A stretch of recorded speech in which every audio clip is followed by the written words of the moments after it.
E o doutor Teodomiro, na hora, teve lembranças vagas do acontecimento do Rio de Janeiro, quando Belinda ficara grávida de um rapaz que ele tinha mandado matar em Portugal, juntamente com a mãe e o pai. Aquela lembrança lhe fazia mal. Balançando a cabeça, como que jogou aqueles pensamentos fora do cérebro e entrou nas conversações dos demais presentes. Márcia, saindo um pouco com o Dr. Cícero, sentia-se afogada, parecia aérea, sem nada falar. E pensava: quando ele souber do meu drama, o que vai ser? Nenhum homem perdoa isso. De vez em quando, o Dr. Cícero perguntava alguma coisa à moça, sem resposta. Tão absorta se encontrava ela em seus pensamentos negativos, que não percebia a conversa do noivo. O rapaz não ignorava que todas as moças, nesses dias de grande emoção, ficam mesmo meditativas. Puxando-a pela mão, anda um pouco e senta-se em uma grande pedra no pátio da mansão. Aperta a mão da noiva com emoção e chama pelo nome. Márcia, quebrando o silêncio, responde: sim, Cícero, podes falar. Não me queiras mal pelo meu silêncio. De alguma maneira sofro a ausência de minha mãe, tu deves entender isso, não? Sim, meu amor, eu entendo. Mas acontece que tua tristeza não é só por isso. Gostaria de saber o motivo de tal depressão íntima. Comigo não precisas esconder nada, pois já temos bastante intimidade para que eu saiba de tuas coisas. Estou errado. Não percebi a moça que o Dr. Cícero era sabedor de tudo, através do pai. As lágrimas borbulham intensamente nos olhos de Márcia, sem motivo aparente. O moço puxa um lenço e enxuga, com carinho, seu rosto molhado. E, com os dedos em seu rosto, diz com delicadeza: não precisa tanta dor, Márcia. Já sei do caso todo, pois sem que notasses, teu sincero pai contou-me tudo, quando eu fui lhe pedir tua mão. Isso já constitui, para mim, lixo imprestável, que deve ser recolhido para o adubo de outras vidas. Informação, como experiências para aqueles que não precisam mais sofrer, é um sinal de perigo para as moças da retaguarda, para as nossas próprias filhas, se por acaso vierem. Márcia, quando nota que o Dr. Cícero sabia de tudo, de toda a sua vida, começa a soluçar. O médico chama-a com insistência, mas a moça quase perde os sentidos.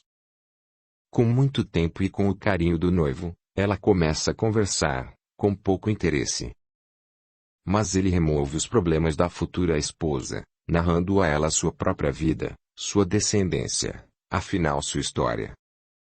Com as mãos seguras nas da moça, dizia: Márcia, eu era criança de 5 anos, filho de camponeses, e vivíamos felizes, quase na divisa da Espanha com Portugal, quando um certo dia acontece um desastre e a família é denunciada à Santa Inquisição.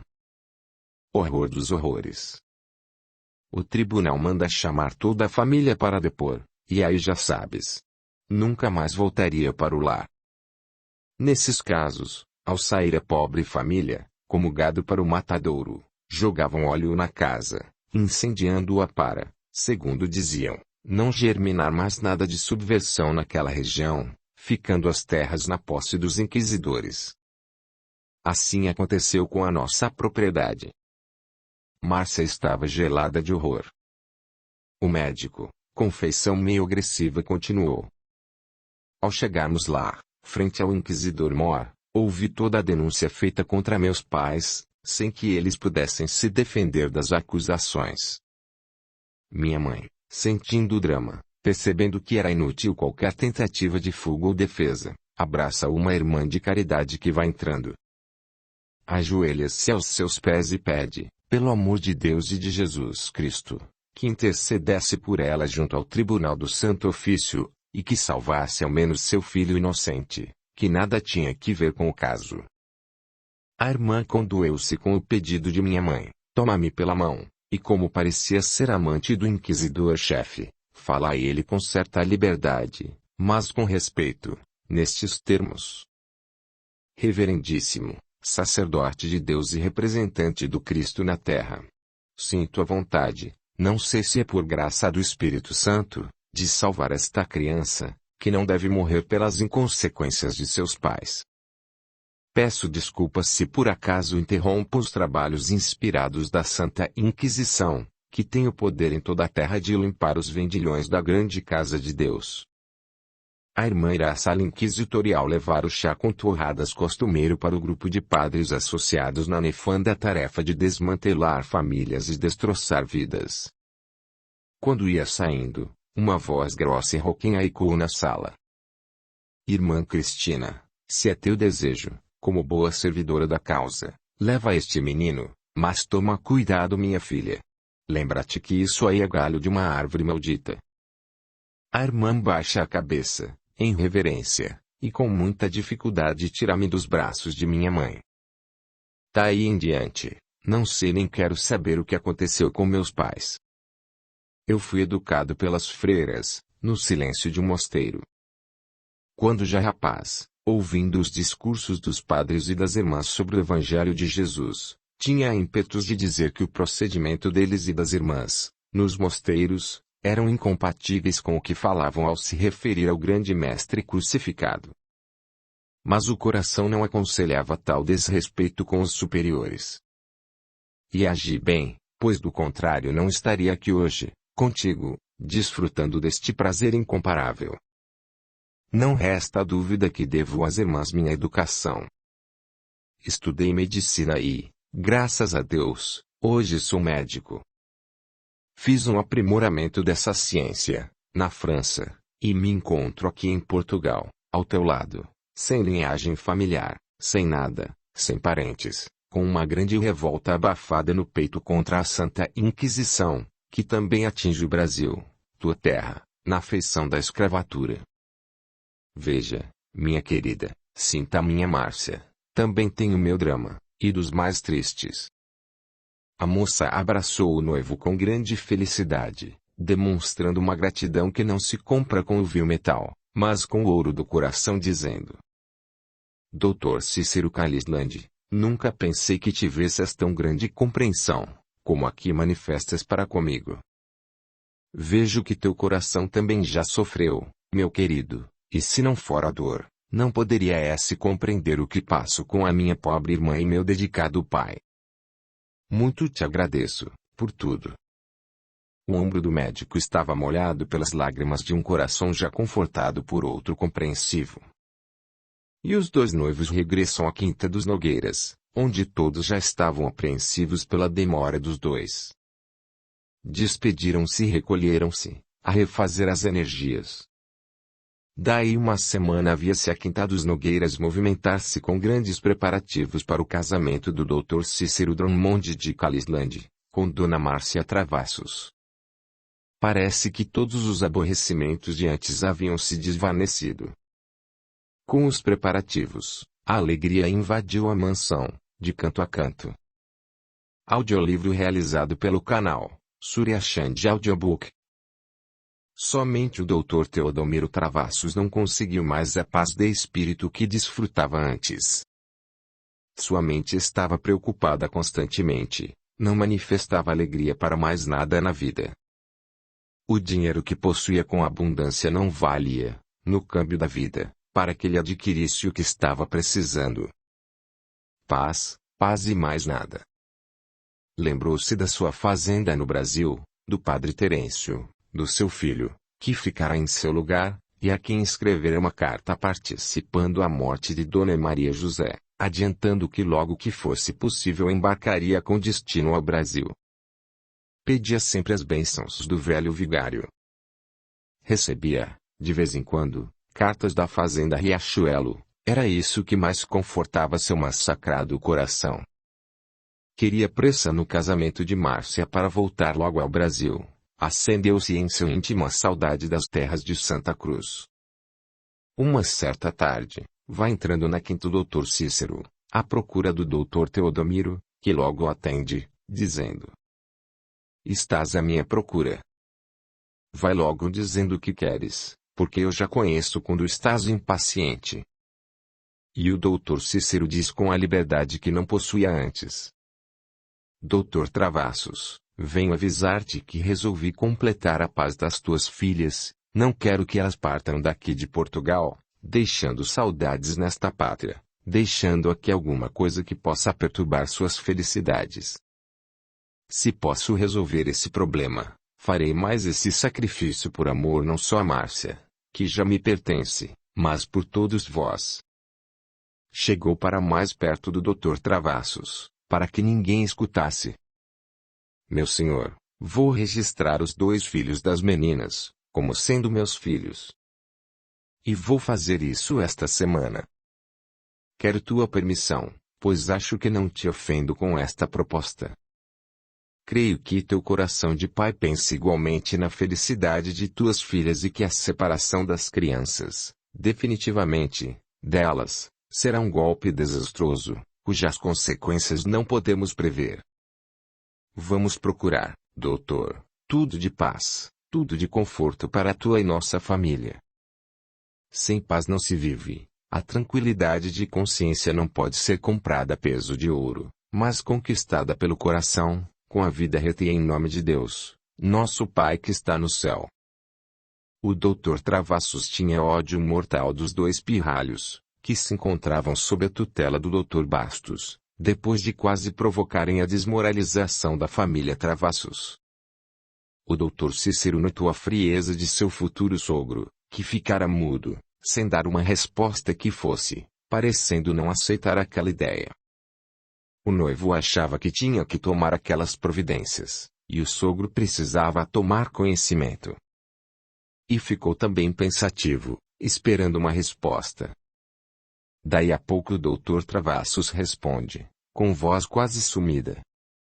Dr. Cícero, o teu gesto é admirável. Sei que se houver sacrifício, esse é um dos grandes, e só o coração aprova isto que estás fazendo. Mas, eu não vou decidir e peço-te, se me prezas, que não contes comigo nesta solução. Chame Belinda e Márcia e o que elas decidirem junto contigo. Muito obrigado por tua atenção. E com a licença. E foi saindo. Quando as meninas souberam da intenção do médico, foi aquela alegria. As 2, irradiando grande felicidade com a notícia. Márcia, tomando a palavra, disse: quando chegarmos ao Brasil a notícia vai ser esta, escute bem. Tive um parto duplo, as crianças são da mesma idade. A diferença é de poucos dias, o Dr. Bastos pode arranjar isso, tirando novos atestados de nascimento das crianças. Não é preciso, fala o Dr. Cícero, já conversei com ele e ele não registrou os pequenos. Que bom, interveio Belinda, vamos fazer então a coisa direita, já como filhos do Dr. Cícero, e brincou, que não casou e já tem 2 filhos. Sorriam todos juntos, quando o obsessor de Belinda, Cláudio, escutou a conversa de levar as crianças, enfurecendo-se. Não, não. Pode levar um só. O filho da Belinda tem que ficar. Vou matar aquele infeliz. Não mataram o meu filho na fazenda Riachuelo, antes de nascer? E esse aqui vai tomar o lugar dele. E o ódio alimentava seu maldito plano de vingança. Mas o guia espiritual do hospital, Monsenhor Cardume, percebendo a fúria do espírito de Cláudio, antes que esse chegue à casa de saúde São José, aproxima-se da criança, na casa do Dr. Bastos, e concentra todo o seu pensamento com amor e caridade em Jesus, fazendo em seguida a sentida prece, de um coração dedicado ao serviço do bem, que se empenhava em um interesse maior de salvar a vida daquele entezinho. Que os seus o favorecessem com poderes, no sentido de proteger aquela criança, em nome de Deus. Terminada a rogativa, Monsenhor Cardume foi envolvido por uma luz de rara beleza, de cor branca, mostrando aqui e ali alguns lustros de um azul sem par e um dourado vivo. Aquele fluido foi cobrindo completamente todo o corpo do mentor espiritual, deixando exercitar sua poderosa mente no trabalho que desejasse. Monsenhor Cardume, vendo e sentindo aquelas bênçãos dos céus, sorri. Movimenta, pelo pensamento, todo aquele fluido. Dó a dimensão necessária ao caso e veste a espertinha criança com aquela roupa de luz, o que a torna invisível aos olhos de Cláudio. O obsessor, chegando às pressas ao hospital, procura as crianças. Não as encontrando, fala consigo mesmo. O tolo do Dr. Bastos deve ter levado os bebês para casa, mas logo estarei lá. E foi rumando em direção à residência do doutor. Lá chegando, avança pela casa adentro, entra em um quarto, entra em outro e só encontra uma das duas crianças. Ora essa, onde está a outra? O Dr. Bastos terminava uma esticada conversa com sua esposa e dizia assim: Olha, mulher, não teve jeito, a menina morreu mesmo. Cláudio, ouvindo a conversa, saiu, regozijando-se e dando pulos de alegria em busca de sua querida, sem saber que a menina que tinha morrido não era a filha de Belinda e sim a de uma senhora que chegara à casa do médico, alta madrugada, pedindo socorro. Como o Dr. Bastos estava chegando do hospital naquela hora, a esposa desejou saber notícias da menina, o que serviu para tirar da ideia de Cláudio o pensamento fixo de vingança. Os preparativos na Quinta dos Nogueiras atingiam a plenitude dos gastos. A alegria era demasiada nos corações, menos em uma pessoa. O Dr. Teodomiro Travassos, coração bloqueado pelo orgulho, a vaidade da honra, da casta e da posição, ficava insensível a quaisquer outros sentimentos que quisessem brotar nas entranhas do seu ser. Às vezes, seu coração dava sinal, intentando fazer germinar a luz viva, aquela que faz crescerem as plantas do bem em qualquer terreno árido da alma. Mas ele, impetuoso, achava que a modificação do homem não era possível. Continuaria, até o fim, com sua própria personalidade. Renovado, ele não seria mais o Dr. Teodomiro Travassos. Perderia aquele destaque do seu superior, que amava há tanto tempo. Estava abatido, desanimado, reduzido a escamas, no dizer da época. Tinha momentos de alucinações incontidas. Questionado por Márcia, acerca dos motivos da tristeza, desculpa-se dizendo que a causa seria a morte da esposa. Mas não era, era a consciência, acusando-o pela morte dos 3 inimigos, cobrando-lhe agora a paga, com juros pesados no dia do casamento. A Quinta dos Nogueiras transformou-se em um festival de alegrias. Verdadeira multidão de pessoas da classe compatível com a dos Nogueira e Travassos invadiram a grande mansão comemorando gostosamente a união dos jovens Dr. Cícero e Márcia. Passados uns 2 meses, as crianças já eram filhos legítimos do Dr. Cícero Drummond de Calisland, carregando como estigma o seu próprio sobrenome. Calisland. O Dr. Bastos e sua amável esposa estavam irradiando alegria com aquele gesto do colega. Aquilo sim, era gesto que merecia ser honrado pelos homens. Salvar vidas, harmonizar consciências. Mas as crianças não poderiam ir para a Quinta em companhia das mães e somente se reuniriam a todos, quando da partida para o Brasil. O Dr. Teodomiro era o que tinha mais pressa de voltar ao Brasil. Providenciava para que alguém de sua inteira confiança, em Portugal, passasse a tomar conta de seus negócios, com procuração sua. Não havia tempo para dispor de tudo o que possuía em Portugal e em outra viagem rápida, poderia liquidar os últimos negócios. Viagem marcada, o velho quase sarou, de contentamento, e a animação era geral.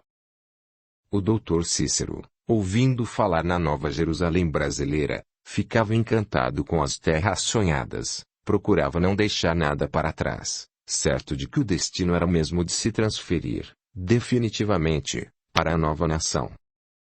Dizia também que Deus abençoava aquelas terras distantes.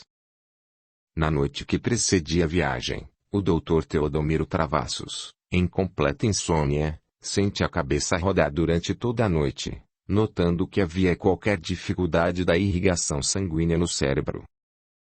Esforça-se para alegrar-se, pensando que talvez aquilo fosse fruto de sua melancolia. Mas era o princípio de um derrame cerebral. Não queria o destino que o orgulhoso doutor voltasse ao Brasil, e aquela paixão de ver a terra natal, mesmo em espírito, poderia ensejar-lhe a seiva da árvore divina. O amor ao próximo. Dr. Teodomiro deixou passar alguns momentos, para uma observação mais acurada do que sentia e, como homem inteligente e experiente, viu que se tratava de coisa séria.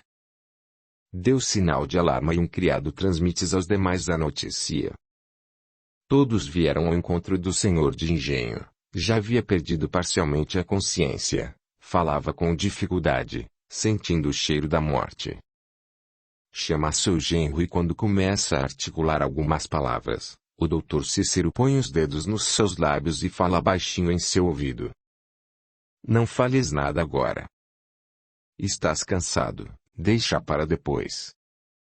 Nós não podemos perder tempo. Essa doença é muito progressiva, quando não é cuidada imediatamente. E é o que vamos fazer. Fica quieto, por favor, não precisa temer, que logo estarás melhor. Aquelas palavras, ditas pelo médico, confortaram sobremaneira o sogro. A carruagem já estava pronta e o doutor Teodomiro Travassos foi removido para a Casa de Saúde Santo Antônio de Pádua, local onde Dona Maria José ficara internada há muito tempo, quando de sua prolongada enfermidade. As duas filhas do senhor de engenho fizeram grande alvoroço, com medo que o pai viesse a falecer, acalmando-se depois da assistência e do carinho do doutor Cícero, que logo mandou chamar com urgência o doutor Bastos, porque, além da grande amizade que os unia, ele era de muito valor em todos os casos difíceis. Cancelaram a viagem e mandaram urgente aviso à fazenda Riachuelo sobre todo o ocorrido, pedindo para que todos tivessem serenidade, aguardando outras notícias, pois tão logo houvesse melhora no estado do doutor Travassos, seguiriam para o Brasil. Não sabiam, em Portugal, que o senhorzinho era sabedor de tudo, mas tudo que se passara em Portugal com seus pais e irmãs. A notícia lhe era dada pelo magnânimo espírito de Fernando Miramês de Oliveira que, apossando-se da mãe Dudu, descrevia todos os acontecimentos com a família Travassos em Portugal. Quando a notícia chegava lá, havia meses que ele já era sabedor, não tomava susto, porque o ambiente era preparado pelos espíritos, em comunicação no salão da senzala. E além disso o senhorzinho Cardoso estava ciente de que no Brasil só chegariam as duas irmãs, o doutor Cícero, casado com sua irmã Márcia e duas lindas crianças, registradas como filhos do seu cunhado, mas que não eram realmente filhos dele. Senhorzinho, com quase 3 anos na direção da grande fazenda, e sempre em contato com o plano espiritual e os problemas do mundo, amadureceu com suficiência. Já não se assustava com o que poderia vir. Pedia a Deus forças para suportar tudo com a devida coragem. O padre Terêncio ficava admirado com a disposição do senhorzinho. A fazenda Riachuelo prosperava, sem limites, os escravos encontravam a paz desejada, já não pensavam que eram escravos. Porém, tinham noção de que devia fazer parte da vida de todos eles. Quando as cartas de Portugal chegavam à fazenda, senhorzinho já havia comentado as notícias com o padre, deixando o velho sacerdote intrigado com aquelas profecias, a ponto de dizer: menino, passam umas coisas contigo que eu não sei explicar. Satanás não é, porque estás sob a minha sombra e além disso és muito obediente comigo. Será que Deus? Não sei. Vamos verificar mais. Que Jesus abençoe todos nós e que Deus seja o nosso guia, hoje e eternamente. O senhorzinho era sabedor até da fortuna de seu pai em Portugal e pensava: isso é a causa da demora do papai, mas seja o que Deus quiser. Cuidarei da fazenda e cumprirei meu dever. Foram logo aplicados todos os recursos disponíveis no caso do Dr. Teodomiro, e após uma mesa redonda com a participação do Dr. Cícero, Dr. Bastos e Dr. Antônio, resolveram que se a doença progredisse, seria aconselhável, para o bem de toda a família, A ida do Dr. Teodomiro com urgência para Paris, podendo o próprio Dr. Cícero ser o seu acompanhante, como seu genro. Mas essa ideia não vingou. Demorariam demais a chegar ao destino e o doente poderia não suportar a viagem, que era cansativa. Ficaria mesmo em Portugal. Mobilizariam todos os recursos, chamariam os médicos mais competentes para aqueles casos e dariam ao velho toda a assistência possível. Um certo dia, o Dr. Teodomiro chama seu genro e diz a esse com convicção: Dr. Cícero, agradeço-te pelos teus bons serviços. Conhecendo meu fim, peço-te que olhes minhas filhas, como se fosse eu. Uma, já tens obrigação com ela, mas a outra, a mim pertenceria a vigilância. Pois bem, peço-te que cuides das duas, pois ambas são ligadas ao meu coração, tu entendes. E depois, faze uma procuração cancelando a que já dei ao meu representante aqui em Portugal, e coloca-te nesse lugar, com todos os poderes para mandar e desmandar com meus pertences. Traze aqui essa procuração para que eu assine. Em seguida, pelo amor que tens a Márcia, volta com elas, o mais depressa possível, para o Brasil, logo que eu morrer. Não precisa lágrimas, minha gente. Já conheço, sei que estou chegando ao fim das minhas lutas. Que Deus me conceda um bom lugar. Dr. Cícero, vende tudo, meu filho, e não te esqueças de prestar contas, lá no Brasil, ao senhorzinho. Sei que vós vos dareis muito bem lá na fazenda Riachuelo. Obedece também ao padre Terêncio, o nosso guru religioso no Brasil, que serás muito feliz. Daí a 2 semanas, saía para o cemitério o enterro do Dr. Teodomiro Travassos, senhor de engenho no Brasil, em passeio a Portugal. E, com mais um mês embarca com destino ao Brasil o resto da família Travassos, acrescida do Dr. Cícero Drummond de Calislândia e 2 crianças rosadas, em um grande navio. Havia muita tristeza, mas também muita alegria. Os 2 pirralhos, cada um no colo da respectiva mãe, pareciam sentir também vontade de chegar ao país da promissão. E na terra de Santa Cruz o senhorzinho Cardoso já estava em grandes preparos, para receber os viajantes de além-mar. O Dr. Teodomiro Travassos foi retirado do corpo físico pela equipe do Dr. Lelis e recolhido em um hospital espiritual apropriado, para que ali ele pudesse refazer as energias e, com o tempo, ser levado por benfeitores às áreas assistenciais do Brasil, pois o amparo desse irmão era de competência da Legião do Triunfo.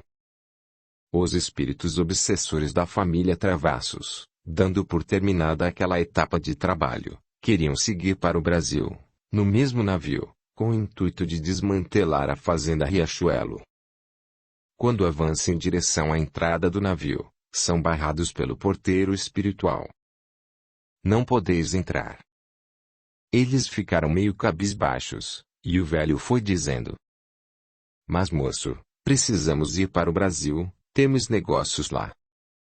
O porteiro levando as mãos nos queixos deles, sem argumento, só dizendo: Desaparecei daqui. Eles saem, amedrontados e tristes, quando surge um trabalhador espiritual mais graduado e fala, sorrindo, para o homenzão espiritual, nestes termos: Bragança, deixa-os entrar, chegou uma ordem como passaporte, acho que é pedido do Monsenhor Cardume. E assim, os 3 embarcam, viajando rumo ao Brasil. Capítulo 10. 2 médicos renovados.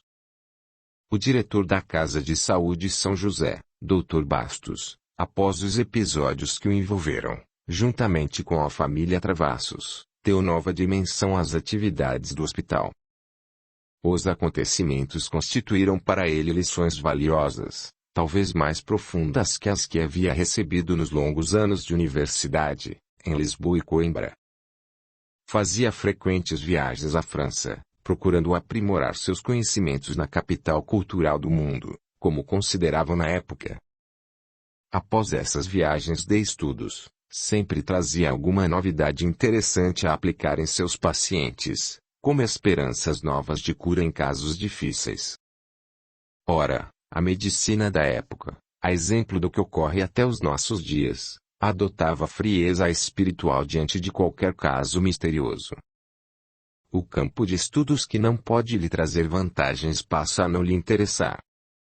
E, principalmente quando o caso pode ameaçar sua grande extensão econômica, o combate passa a ser veemente, sem tréguas, por parte da medicina. Essa vaidade e esse egoísmo vêm de eras antigas, desde quando a medicina desmembrou-se da fé. Aí é que começou a guerra, pois a ala que cultiva a fé também faz o mesmo combate ao pé do ouvido dos fiéis, cometendo o mesmo erro, sem reconhecer a nobilíssima missão dos discípulos de Hipócrates. Ambas as correntes cometem injustiça, pois são dois polos que completam a vida humana.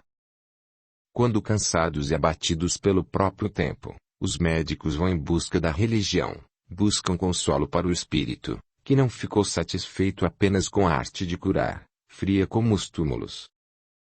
Os espiritualistas, de um modo geral, ao fim da vida física, batem nas carcomidas portas da velha fabricante de xaropes de longa vida, buscando esperanças de renovar suas energias, gastas pelo tempo.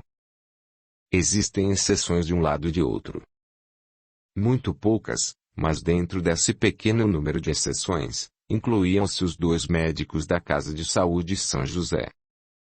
Conhecedores dos recursos terapêuticos da medicina na Terra, pela própria experiência da recuperação de centenas de doentes que entravam em seu hospital, mutilados pelo destino e que dali saíam completamente curados, retomando aos seus lares para levar o conforto moral e econômico para a família inteira.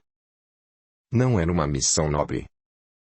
Estranhamente impressionado pelas coisas do Oriente, Dr. Bastos percebe, com a leitura de livros sobre o misterioso Egito, que os sacerdotes daquela terra, além da função religiosa, eram também afamados médicos. Isso era o mais certo, pensava o Dr. Bastos. Medicina que cura o corpo e a alma.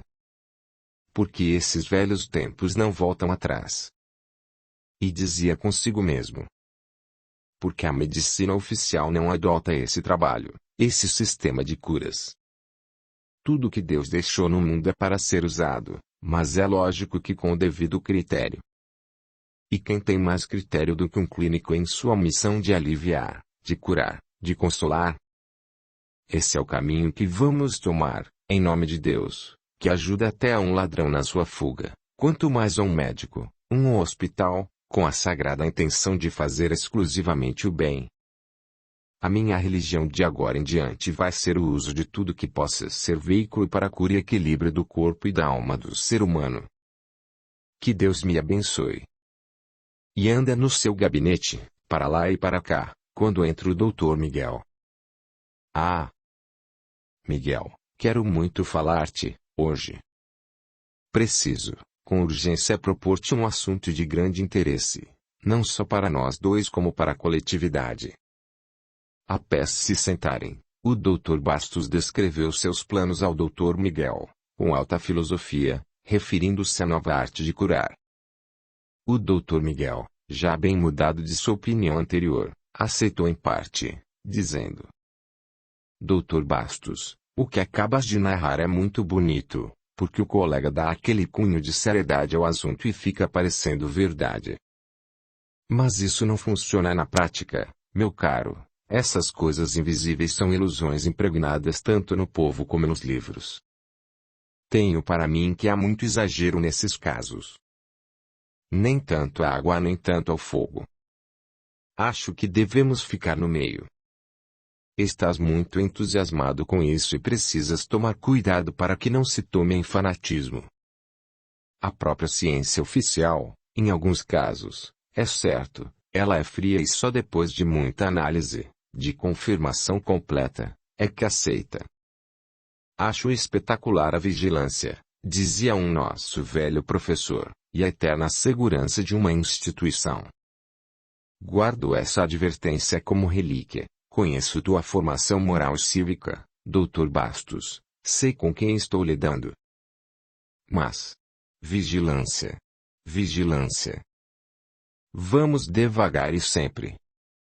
O teu entusiasmo é nascido mais do coração que da razão e isso é muito perigoso, pois os sentimentos podem ser enganados. Dr. Bastos escutou pacientemente seu colega, meditou um pouco em suas palavras, gostava de tirar proveito de toda a conversação, e tomou a palavra com o mesmo fulgor de antes. Dr. Miguel, não sou criança, nem tampouco estamos lidando com meninos. Os grandes místicos que sustentam as verdades espirituais têm uma vida reta, têm consciência tranquila e limpa, meu filho. Conheci um desses na última vez que estive na França. Apesar de ser médico também, foi muito ridicularizado pela medicina oficial, na França e em vários outros países, mas não se deixou intimidar, rompeu todas as barreiras da incompreensão e está cumprindo sua missão, com grande proveito para toda a humanidade. Acho isso uma beleza, um ser humano com uma estrutura moral e espiritual que chega a essas culminâncias. Que Deus abençoe esse grande homem. Diante do silêncio feito pelo Dr. Bastos, pergunta o Dr. Miguel. Quem é esse homem? Em Mesmer, responde o Dr. Bastos, descobre ele uma nova terapêutica de curar, sem remédios. Fala com muita propriedade, e não só fala mas prova tem em praça pública que existe um fluido invisível para os nossos olhos, que denomina de força magnética, cujo agente restabelece todas as enfermidades. E à sua porta, todos os dias, há uma multidão de enfermos de todas as espécies. Por fim eu vi magnetizar uma árvore e os que passavam por perto ficavam curados. A cura depende também do estado de fé das pessoas, do estado psíquico, é claro. Também na nossa velha filosofia de curar nada podemos fazer se o doente não ajudar. Curas um doente que não segue os preceitos indicados pela ciência. É fácil curar um doente que não confia em ti. Quanto às crianças, que apesar de não terem entendimento são curadas, serve para elas a fé das mães. Pois bem, a cura magnética tem igualmente seus preceitos, o primeiro dos quais é a fé, porta pela qual passa esse fluido divino, que restabelece a alma e, com essa curada, meu caro, o corpo, sendo inferior, obedece. Isso é lei. Observando o interesse do colega, o Dr. Bastos sente-se animado a prosseguir. Há vários livros sobre o assunto. E o interessante é que os antigos egípcios também curavam os enfermos com essa força. Os faraós conheciam essa ciência, com maior perfeição que os sábios místicos de hoje. Talvez seja o Dr. Mesmer um missionário, com a grande tarefa de reviver na atualidade as grandes coisas do passado, dar começo à reconciliação entre a religião e a ciência, que antes eram unidas, para de mãos dadas completarem a felicidade dos homens. Eu, Dr. Miguel, já fui frio com relação às coisas de Deus. Mas hoje, graças a Ele, pulsa em mim uma nova força, a água da fé, que jorra dentro de mim. Procede do coração, e dou glória a Deus e a Jesus por isso. Tenho lido a vida de Jesus e vi uma narração em Atos, capítulo 5, versículo 15, que descreve o seguinte: a ponto de levarem os enfermos até para as ruas e os colocarem sobre leitos e macas para que, ao passar Pedro, ao menos sua sombra se projetasse em alguns deles. No versículo seguinte, continua a narração. Afluía também muita gente das cidades vizinhas a Jerusalém, levando doentes atormentados de espíritos imundos, os quais eram todos curados. Entendeste, meu amigo? Qual a pessoa que pode ter a petulância de desmentir o Evangelho de nosso Senhor Jesus Cristo? Veja, isso é velho. Esse método de curar era usado pelos discípulos de Jesus e certamente ensinado por ele mesmo. Em vários pontos dos Evangelhos poderemos encontrar os discípulos do Mestre, e ele mesmo, impondo as mãos nos enfermos e curando-os. Porque o apóstolo Pedro, antes de conhecer Jesus, não curava. A resposta é simples. Não conhecia, o pescador, os meios de manejar esse fluido magnético, no dizer de Mesmer, para curar os enfermos. Jesus, grande sábio, vive impregnado desse magnetismo, tanto que uma mulher se curou de uma hemorragia simplesmente tocando em suas vestes, como nos narra o Evangelho. E Jesus, sem olhar, diz: de mim saiu virtude. Essa força gira em torno de nós e faz parte da nossa vida. Quando sai, nós percebemos; quando chega, notaremos seu efeito.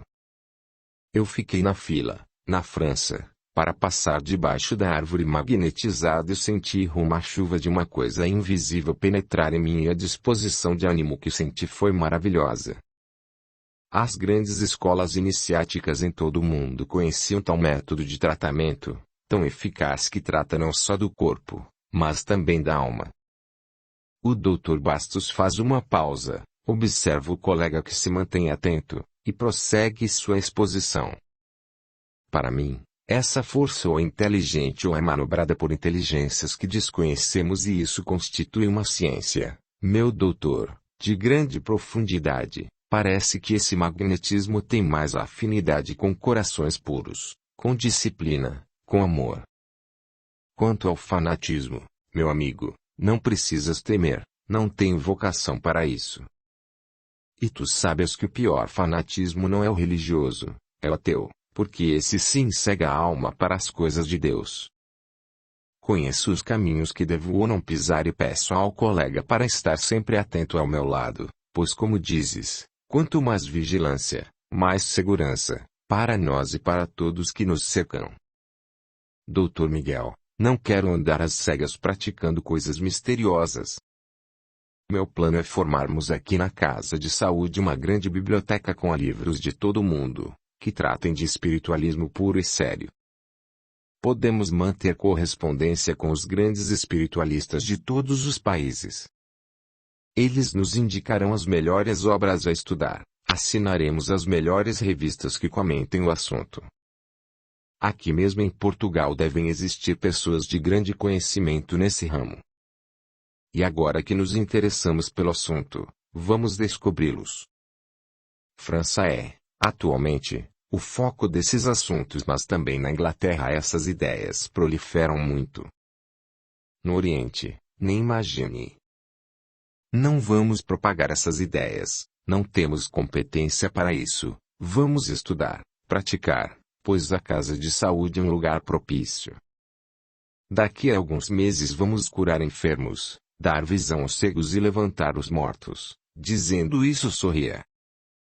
Transformemo-nos e depois mudaremos os métodos de curar desta casa introduzindo a ação magnética, a água magnetizada e a oração, como base de atração dessa força de Deus, entregue aos homens por misericórdia. O Dr. Bastos, irradiante de alegria, sentou-se em uma poltrona. Falara coisas que não conhecia. Entretanto, já se habituara com a inspiração de uma força poderosa, a manejar sua mente.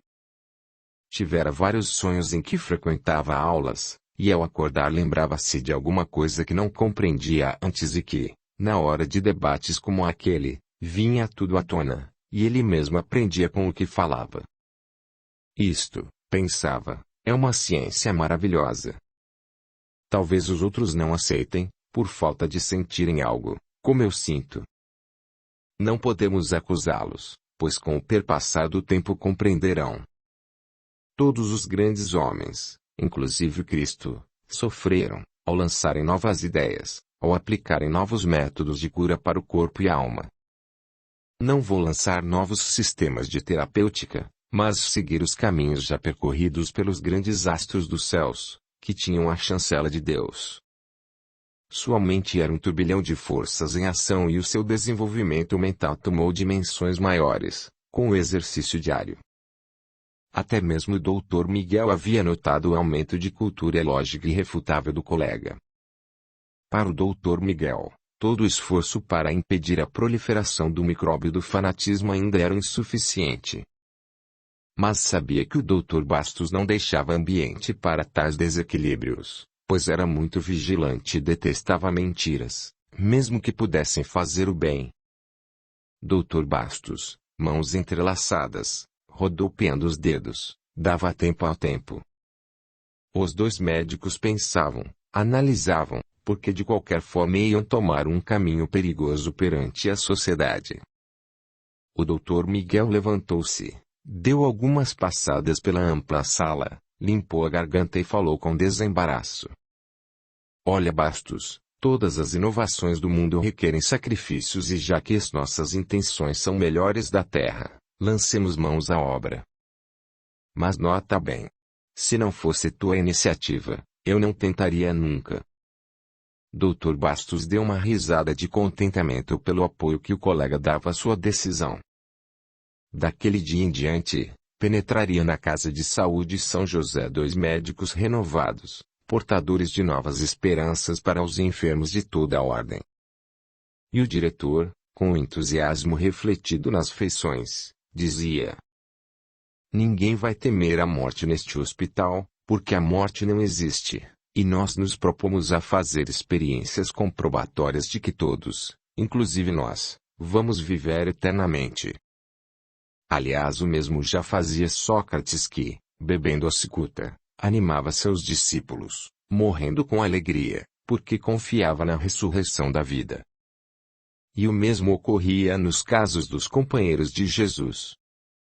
A história nos relata que todos eles entregavam o espírito a Deus, nas horas mais difíceis, cantando hinos de glória ao Senhor de todas as coisas. Vamos começar, Miguel, a estudar, a aprender, com esforço e dedicação. O resto pertence a Deus. Primeiramente, quero que estudes a Bíblia, e não fales em cansaço. Nela, encontraremos muita lição que em outro lugar não existe. Depois, iremos a outras fontes, divagaremos ao longe, e Deus nos abençoará.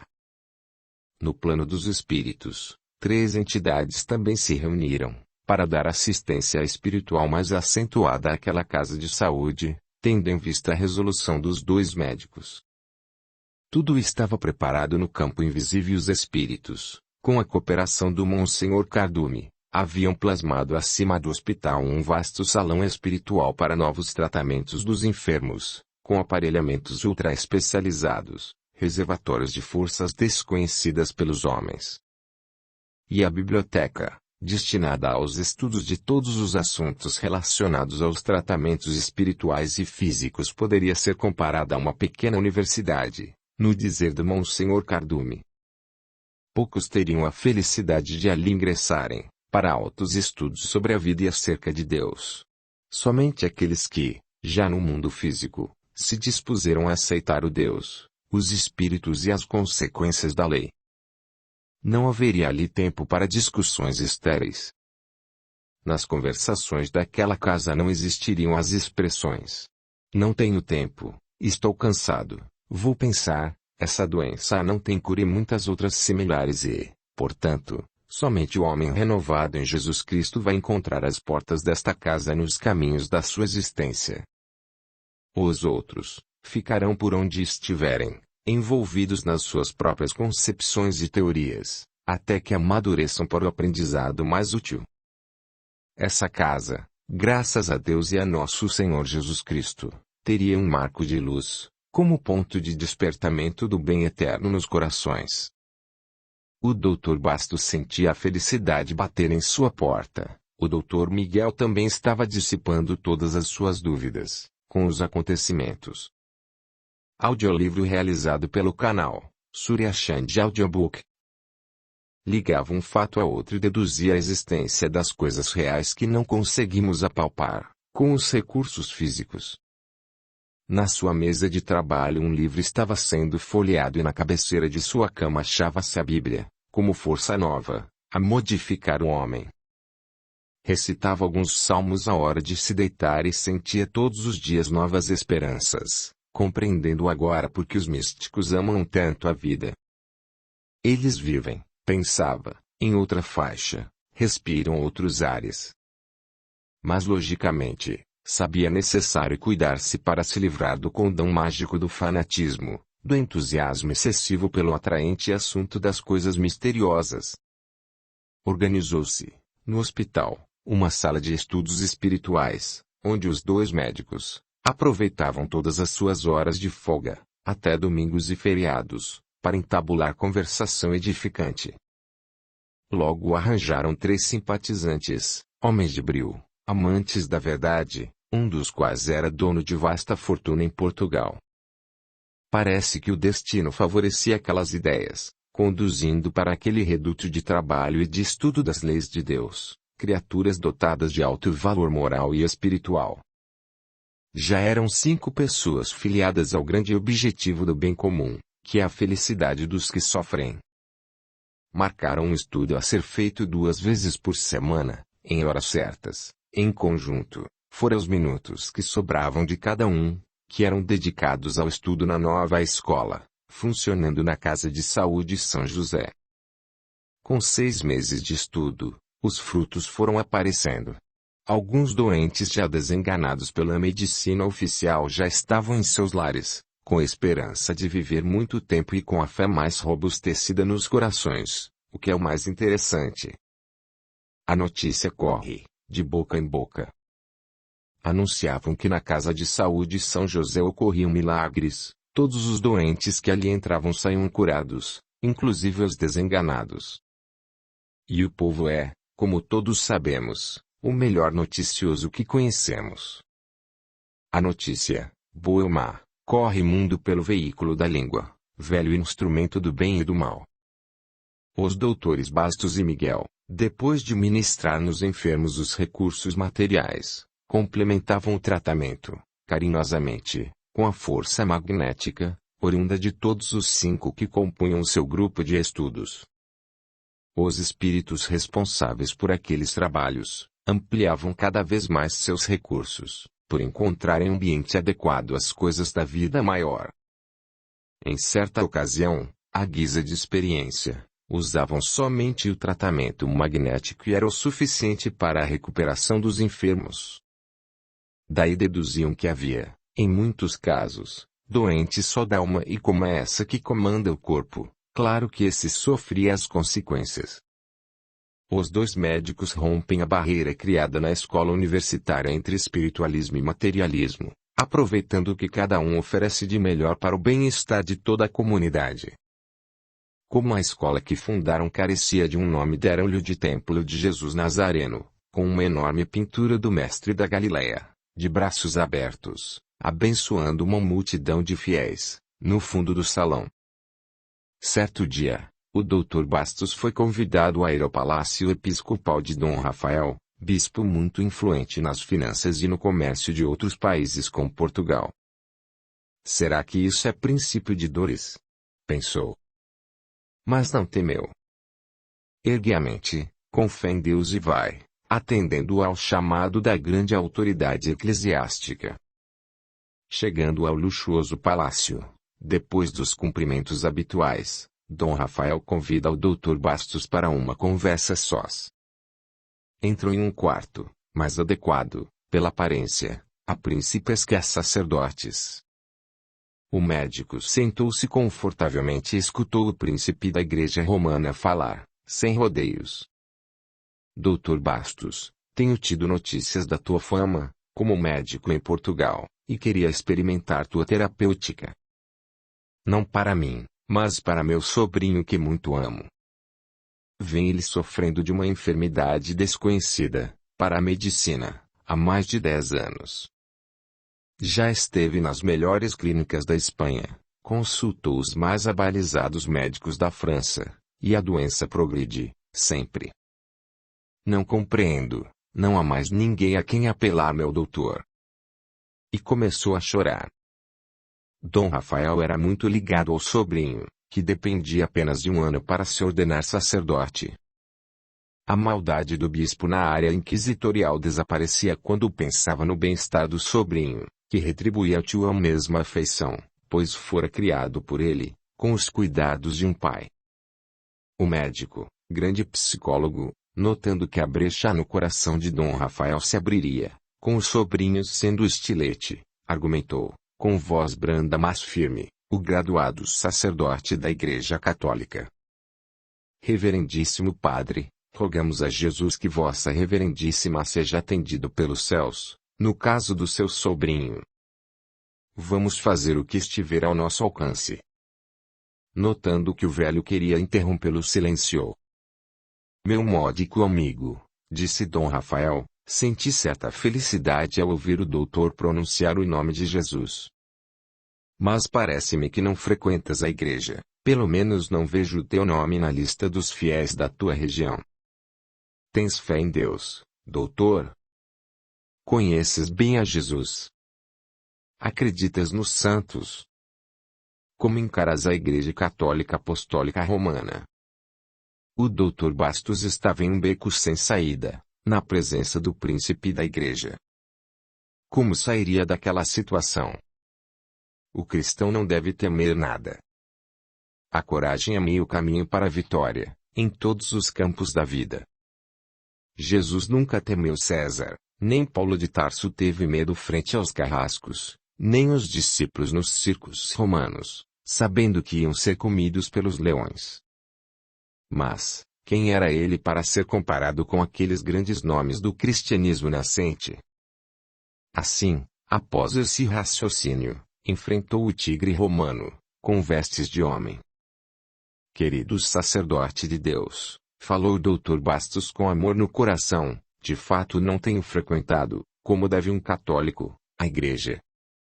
Em primeiro lugar, Vossa Reverendíssima sabe que um médico não pode ter horários certos para sua vida particular, pois quando juramos, em cima do diploma, assumimos compromisso para com os seres humanos que sofrem, independentemente de horários.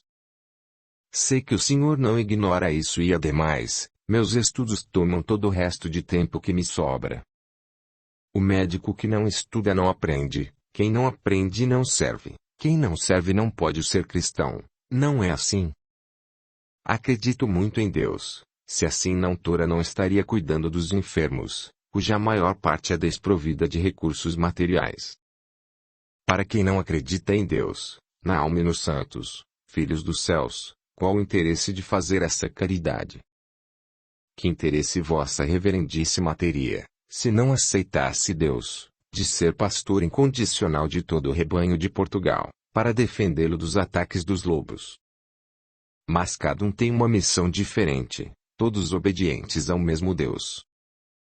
O Deus de Abraão, o Deus de Jacó, o Deus de Isaque, o Deus de Moisés, o Deus de Jesus, todos eles são o mesmo Deus, o verdadeiro Pai de todos nós, não é assim?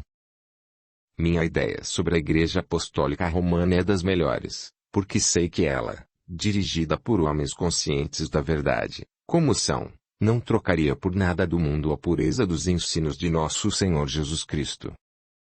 Acho a missão da Igreja grandiosa, pois a ela foi dada a tarefa de levar o nome de Jesus a todos os rincões do mundo.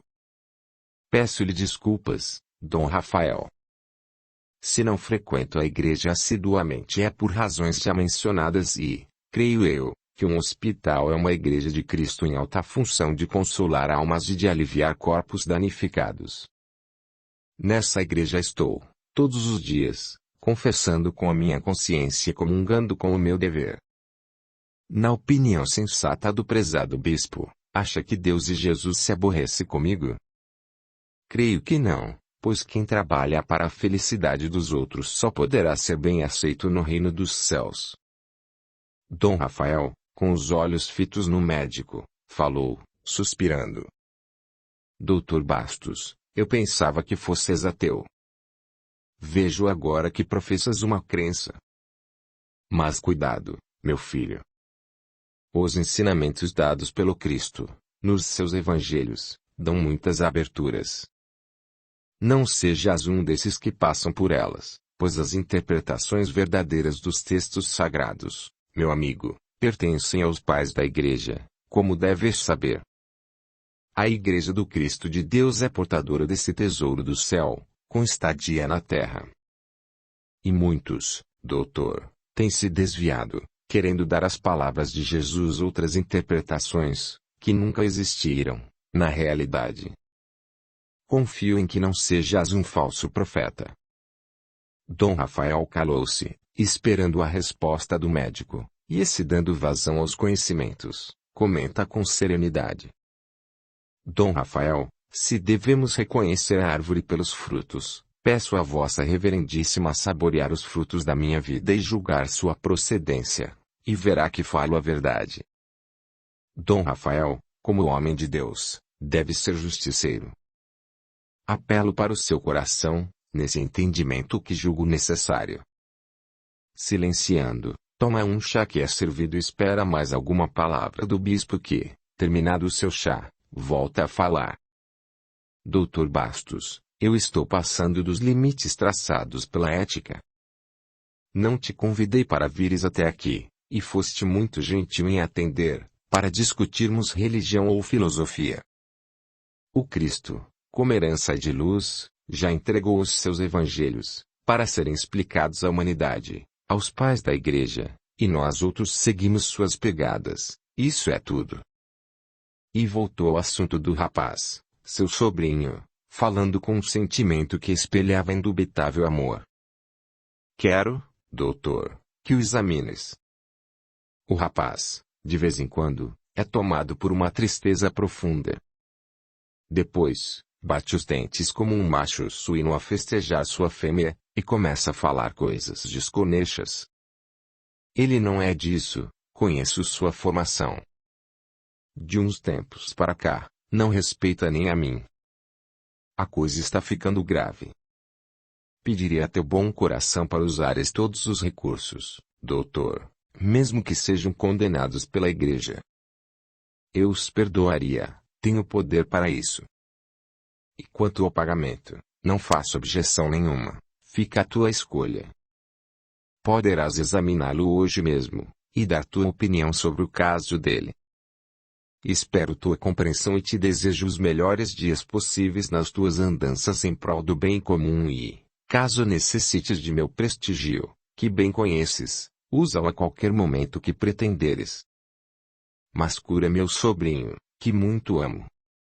O Dr. Bastos agradeceu a gentileza do bispo e combinou com o mesmo o internamento do rapaz na Casa de Saúde São José, para lá ser examinado com todo cuidado e tratado pelos recursos da casa, mantendo o sacerdote constantemente informado sobre o rapaz.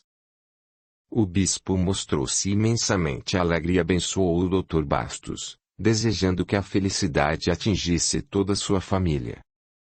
Dentro de 2 semanas, o rapaz já estava bem melhorado no seu aspecto físico, mas quanto ao espiritual, ainda deixava muito a desejar.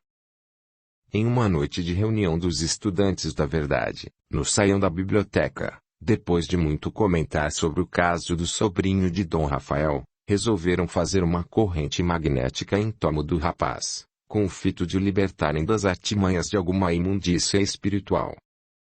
Haviam chegado à conclusão de que não se tratava de enfermidade do corpo, simplesmente, sua vasta cultura espiritual indicava-lhes a necessidade do tratamento por intermédio de fluidos magnéticos, e marcaram para o dia seguinte o banho de fluidos, como chamavam ao magnetismo atraído por muitas mentes agrupadas. Na noite marcada, formaram uma corrente, todos deram-se as mãos, colocando o rapaz no centro e, depois de fervorosa prece a Deus e a Jesus, começaram a fazer o banho no enfermo, como se o pensamento fosse mãos e água. No mesmo instante, o sobrinho do sacerdote entra em êxtase e começa a contorcer-se todo. Depois, passa a pronunciar nomes desconhecidos para os ali reunidos. Fala da raiva que tinha do Dom Rafael, do ódio pela Inquisição e da revolta contra tudo, porque ele fora escolhido para sofrer nas unhas daqueles miseráveis de Saía. E falou durante mais de 1 hora. Todos ali tinham conhecimento da vida do rapaz. Sabiam que ele era pacato e inofensivo, meio calado. Aquilo era uma possessão de algum espírito maligno. Naquele momento o Dr. Bastos começa a falar com o rapaz possesso. Meu irmão, não sejas endurecido. Não faças isso com este moço, que não deseja mal a ninguém. Quanto ao Dom Rafael, devemos respeitar sua posição como pastor de almas, pois Jesus ensinou o perdão sem limites, até mesmo aos nossos inimigos. Peço que compreendas, e serás feliz, serás um dos filhos de Deus. Nessa altura, Viam-se no salão muitas entidades espirituais de alto nível evolutivo, destacando-se o Monsenhor Cardume, que aplicava vários passes no espírito incorporado no moço, como também no enfermo, retirando uma massa leitosa do centro nervoso do sobrinho de Dom Rafael, lançando nela uma luz desintegrante, sendo os resíduos dessa operação recolhidos em lugares apropriados por competentes trabalhadores. Aí, começa o moço, sob a influência da entidade, para que o coração, com a solda dos lágrimas, desse lugar ao amor a Deus, e compreendesse o objetivo da vida. Depois, o Dr. Gastos fala, com doçura influenciado por Monsenhor Cardume. Meu filho, não sejas endurecido no mal. Continuando com esse propósito, serás castigado pelo teu próprio modo de pensar. A lei de Deus é muito justa. Sê bom, que serás confortado e amanhã verás o novo sol brilhar em teu caminho.